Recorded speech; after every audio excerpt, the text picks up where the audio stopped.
video, let us discuss about the individual layers and let us also start with the fully connected layer.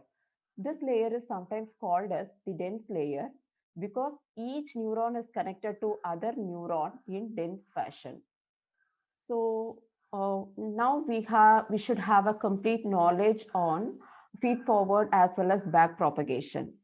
Now we have a fully neural network, fully connected layer neurons network. And in this case, let us understand what is a fully connected layer first, right? So that is the most important stuff we have to really understand. Once we understand fully connected layer, let us try to understand what is forward pass, right? Okay, fine. So let's try to understand that first. So we are going to do fully connected layer now. We will do few other layers and then we will have a fully functional network. So in a fully connected layer, neurons have connections to all other neurons in the previous layer. So the activation of all the neurons in the previous layer uh, and these connections very quickly adapt due to all their combinations. So if you have n neurons in the previous layer and n neurons in the current layer, you will have m into n connections. It so happens that these fully connected layers are the layers which have the maximum number of parameters. So the number of learnable parameters are maximum in these fully connected layers as compared to the previous one. And when we do a forward pass of a fully connected layer, it essentially is just one matrix multiplication follows by a bias offset and then the activation function, and you will soon see what we mean by this. Neurons have connections to all activation function of the previous layer, activations of the previous layer. Number of connections add very quickly due to all combinations. Forward pass of a fully connected layer, that is one multiplication followed by a bias offset and activation function. Now here you can see a fully connected layer. There are 5 input neurons and 4 output neurons. So we have a fully connected layer going from 5 neurons to 4 neurons. The input is n and the output is m. The last layer of the feed forward neural network is this, and you can think of this, the input to be say A4, the activation of the previous layer, and the weights to be W5. So A is equal to W5 and the output to be O. So if you want to map it to the feed forward neural network that we discussed, O would essentially be M. A4 essentially be N and W5 would be these weights in the layer. So the weights of a fully connected layer look something like this. So each of these lines is one weight number. Let me write that. So for example, let's look at all the weights which are associated with this first output neuron. So as you see, each of these input neurons, there are 5 input neurons are connected to the first output neuron. So the first neuron is connected to the first output neuron using this weight W11. The second input neuron is connected to first output neuron and this is W12. And the third neuron is connected to the first output neuron, that is W13. And the fourth neuron is connected to the first output neuron, that is W14. And similarly, fifth neuron is connected to the first output neuron, that is W15. Clear? So this is very clear, right? So here we have seen W11, W12, W13, W14 and W15, right? So this is very clear to you, right? So similarly, all the input neurons are connected to the second output neuron using the weights W21, W22, W23, W24, W25, right? So we can represent everything in a single matrix. So we have a matrix of here size number of rows equal to 4 and number of columns equal to 5. So how can I write the matrix now? I can write it as W11 up to W15 and the next one will be W21. So like that I have, right? So I'll be having till W41 up to W45. Is it clear now? So what is the shape of the matrix now? 4 cross 5. Yes, you're right. So in each of the rows, there are 4 rows and 5 columns. So in the first row of this matrix, we will have the weights corresponding to the first output neuron. In the second row of this matrix, we have the weights corresponding to the second output neuron. Similarly, in the last row, like fourth row of this matrix, we have weights corresponding to the fourth output neuron. So how do we use these weights, right? So what we do is we simply multiply this matrix with our input. So the size of our input is 5. So 5 cross 1, and this is essentially is N1, N2, N3, N4 and N5, right?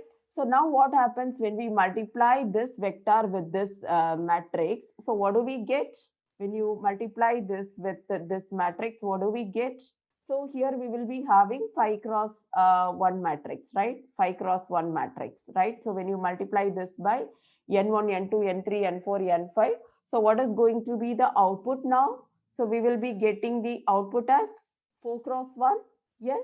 And this 4 is exactly the output. So it is M1, M2, M3 and M4 now. So we can write it as M1, M2, M3, M4, right? So what we do here, we simply multiply this matrix with the input, right? And we got the output. So for the very first output M1, that is this one, it's simply W11 into N1 plus WN2, right? And W13 into N3 and so on. So let me write that. So let me write M1 now so that it will be clear to you. So M1 is equal to N1 into W11 plus N2 into W12, right? So up to we get N5 into W15. So we can think of this also as a weighted sum of the input, right? So all the inputs get weighted using these weights, so whatever weights we have given, so to create the output. So the first element of the output is nothing but a weighted sum of all elements of the input. So now this holds true for all the other outputs. So similarly, we can calculate for M2, M3, M4, right? So this is how we have to carry on the process, right? So here everything is working like a weighted sum, right? So the neuron in this case is nothing but the weighted sum of all the inputs, right? So this is very clear to you, right? Right. So why do you think it is called as fully connected or a dense layer? I think by now it should be pretty obvious. It is called fully connected because the output depends on all the elements of the input. Very simple. Every output depends on all the elements of the input. So the output of the third neuron M3 depends on all inputs N1 to N5 weighted using these weights. So which comes from this matrix, right? So we can write for M1, M2, M3 and M4. This is why it is called as the fully connected layer. Now, if you want to represent it in a compact fashion, we can say that vector M is the weight matrix. Can we say that? Yes. Multiplied with the input, there is also an element of bias, right? But we can ignore it for now. Now we are not going to consider that, right? So what I can write is M is equal to plus B, right? So bias is, yes. So now I'm not going to talk about that. So as we said, the forward function of this fully connected layer essentially does this matrix into vector multiplication. So the vector is the output of the previous layer. The matrix is the weight parameters. And then there are some additional parameters, which is the bias, which is the offset, and the size of the bias vector is equal to the size of the output. So in this case, we have 4 elements in the output, and the bias then will also have size 4. So in this case, we have M, which is equal to 4 cross 1. Our weight is 4 cross 5 and our N, which is input 5 cross 1. So 4 cross 5 into 5 cross 1 is 4 cross 1. And then we are able to add 24 into 1 together, right? And this already is 4 cross 1, right? So this is how it gets added up. So now let's look it into in a detailed way in terms of code. And before we do this, we have to do some more simplified representation so we can get rid of these individual weights and simply represent this as a block. So our block is a linear block. So which is also called a linear layer or a fully connected layer. And it is essentially taking an input of 5 and giving an output of 4. It has some weights, right? So it's taking input again of 5 and output of 4. So now let's do a real example.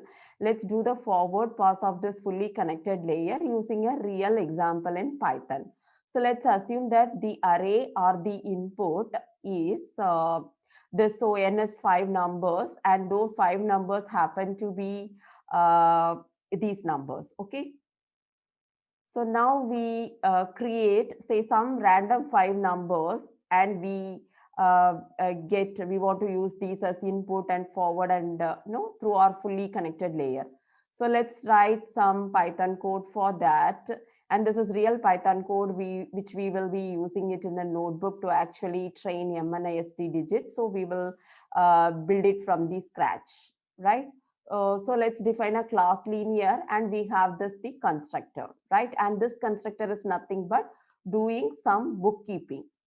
So the constructor is first creating our weight matrix. In this case, the weight matrix, as you know, is in size times out size. So it was 5 out of 4, right? So what we're doing is we are initializing it around 0.01. So we are doing a random initialization for self W.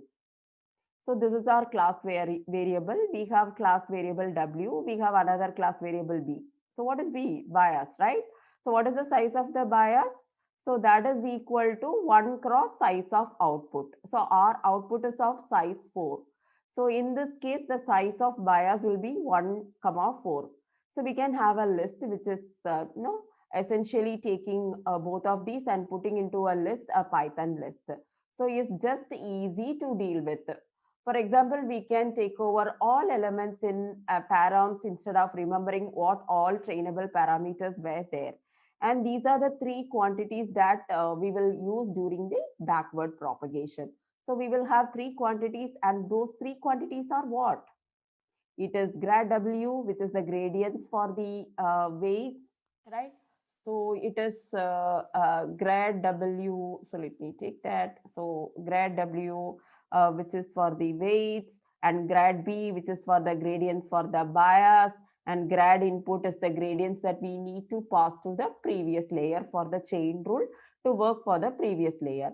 So we remember this from the backward propagation, that there are 2 paths that the gradient can go. If there are weights in any layer, in this case, we can do with weight. So there are gradients going into the weight. And even if there are weights or there are no weights, there is always gradient going into the previous layer. So this is the gradients with respect to the input. So this is what the previous layer will use for the chain rule so that it is able to do weight updates in that previous layer. Now the forward function for the linear layer is very simple. It's nothing but what we just did. So the forward function takes in, so also the constructor, we only need to know the size of the input and the size of the output. So in this case, our size of input is 4 and size of input is 5 and size of output is 4. And if we have this information, we are able to create the respective weight matrices and their gradients. Now the forward function is very simple. All you need to give it is the input, and in this case the input is x. We simply take the input and remember it in a straight variable, and then we create the output by simply doing a vector matrix product. So we are doing a matrix vector multiplication. We are multiplying the matrix W with the vector X and then adding the bias. So this is exactly what we did in math. So all we do is W into N plus B, right? So, and this is exactly what we are doing in this Python code. So the forward prop of this fully connected layer is just one line of code. And once we have the output, we can return the output. So if you want to do this, so now, since we have this class, let's try to do it in practice. So we create an object of this class, a lin. So lin is a linear layer, right? Lin is a linear layer or a fully connected layer with the 5 inputs and 4 outputs, and then we call the forward function. So we called the forward function with the vector n, which we had created here. So this is our vector n, and we pass this vector n into forward function. And what happens when we pass this, when we do this forward? We get these 4 numbers as the output. So the weights were initialized to something random and the biases were initialized to 0. And when we do a vector matrix multiplications, so we multiply this column vector on the right.